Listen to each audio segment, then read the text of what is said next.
My favourite song would be Ball and Embers. I found emotionally it was very moving, and when I played it to Nicky and Roma, especially Roma, I could sense immediately that she could sense the sentiment and the emotional feeling that I was trying to get across musically. And when she handed me the lyrics, they were so perfect. The feeling I had was that it was suited to a choral piece. It was kind of veering to being quite classic.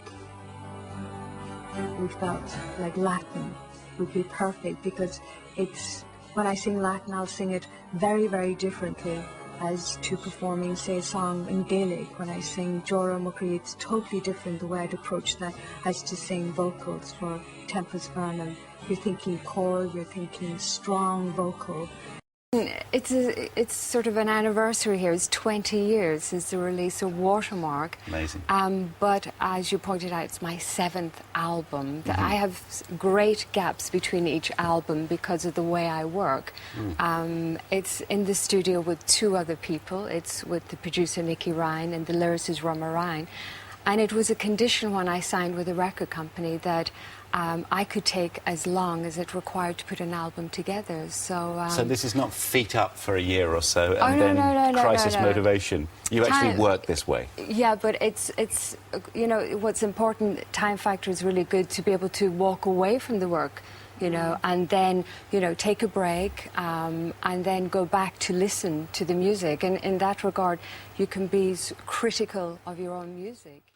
Well, that was the condition when I signed with the record company. Perfect. Because I found my passion is of music and I didn't want anything to interfere with that, you know, that I would always concentrate musically on what I was trying to achieve.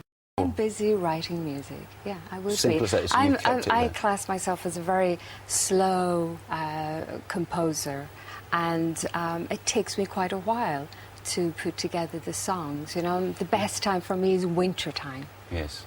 You've got a very calm, serene air about you, hasn't she? I feel quite tranquilised, actually. It's really lovely. Yes, I do. Yeah, I live in Dublin. Quiet life, I bet? It's a very normal lifestyle I have. It's quite private because what has happened is the success is always focused on the music, which gives the, you know, the ability for me to be able to retain my private lifestyle. Well, I have to say, I always think that success and fame are 2 different things. Yeah. And, you know, with the release of Watermark, a lot of people knew the music before they knew who I was, you know. So no, I enjoy that because as I said, I'm very passionate about music, you know, from a very young age.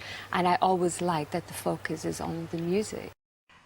I think it's to do with, yes, there was a moment, and it was actually working prior to the album Watermark. I was working with the BBC on a project called The Celts, and they wanted kind of very much a modern day Celtic kind of music, which would take us from the past Celtic music as we knew to modern, you know, futuristic Celtic music, and that made you think, you know, what should it sound like?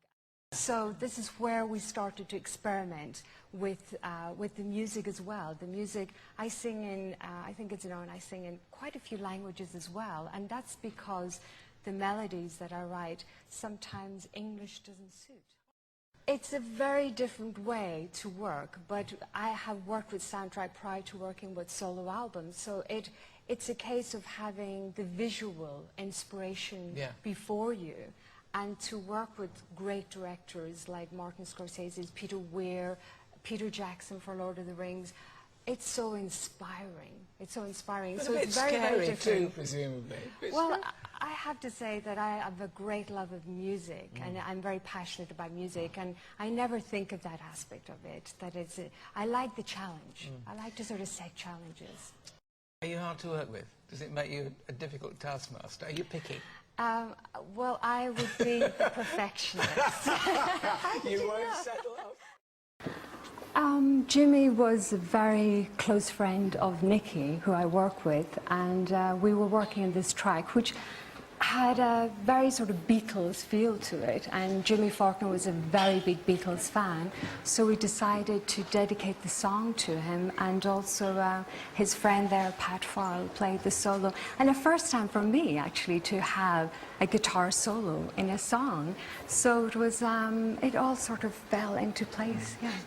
I always say that success and fame are two different things completely, and with the music, it's now 20 years since, you know, the success of Watermark, and I felt that the music itself was what sold, you know, and it was a case of the success, you know, was focused on the music for me. So in that regard, I've always been comfortable with that the focus hasn't always just been on my life, that it's always on the music. There's quite a few highlights, you know, with the success, again, with Orinoco.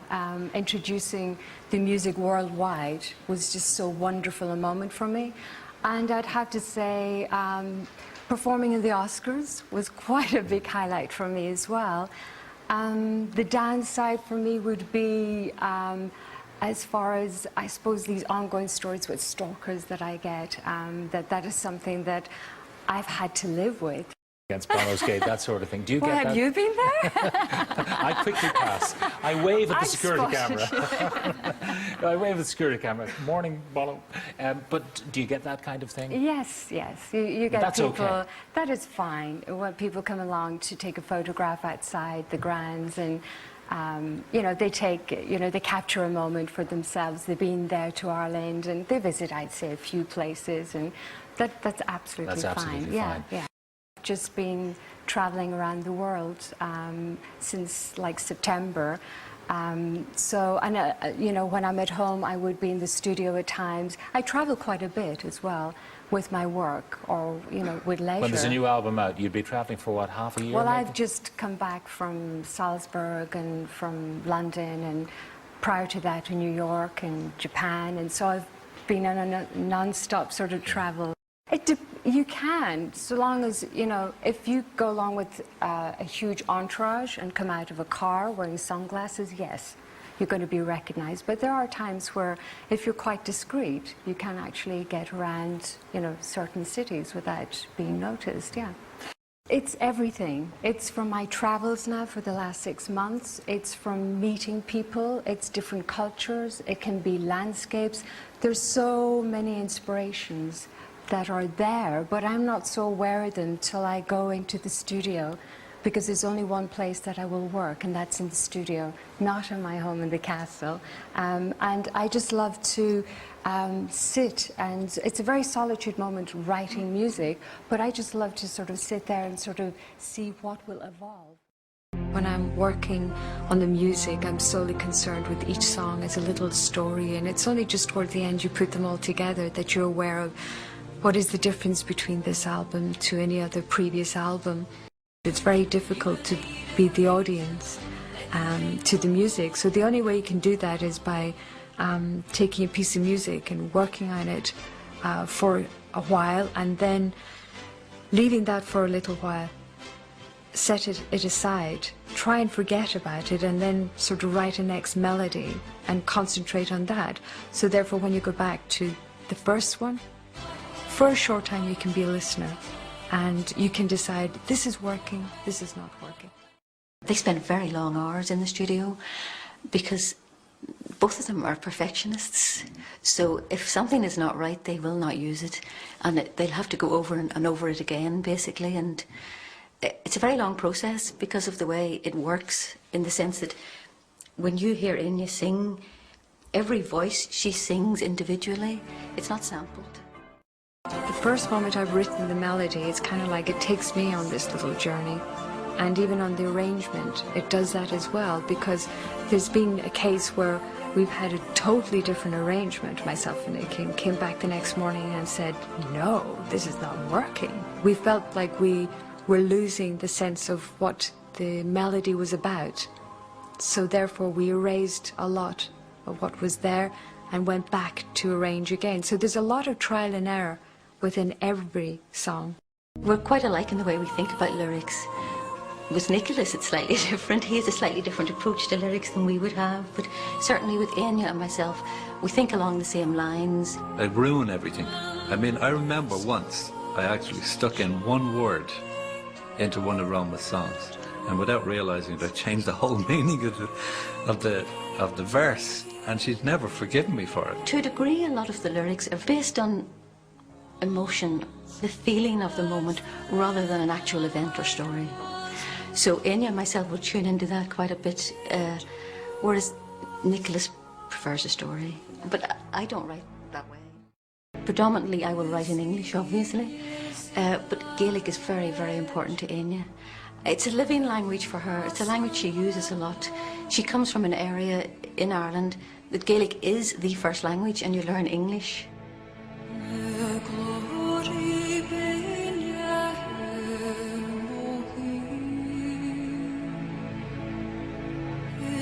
I think my inspirations would come from people that have passed on, memories of them, but it can also be landscapes. I come from the northwest of Ireland, County Donegal, and it's a very rural area, and mountainous, beaches, rushes, and it's somewhere I love to go. I feel just I need to get back to my roots, back to who I am, and there's nowhere better than to go home, because I find the people there know me as Enya, and they don't treat me any differently. They're proud of the success, but it's so lovely that they just talk to me as if I'd only just left yesterday, and that kind of keeps me very grounded, and that's very important to me. Something that I hope to do is to plan to put the music on stage, but it is something that has proven so far quite difficult.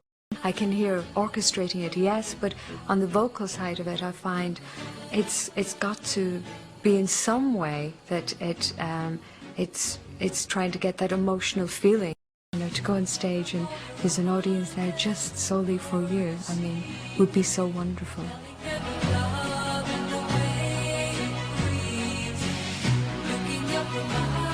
It's the one thing I'd say about Enya. She doesn't let it go to her head. She's still very down to earth. She's great fun. She's a great sense of humour. I think that's all part of the secret, really, of the success. There's nothing I would change. I'm really, really happy with where I am today.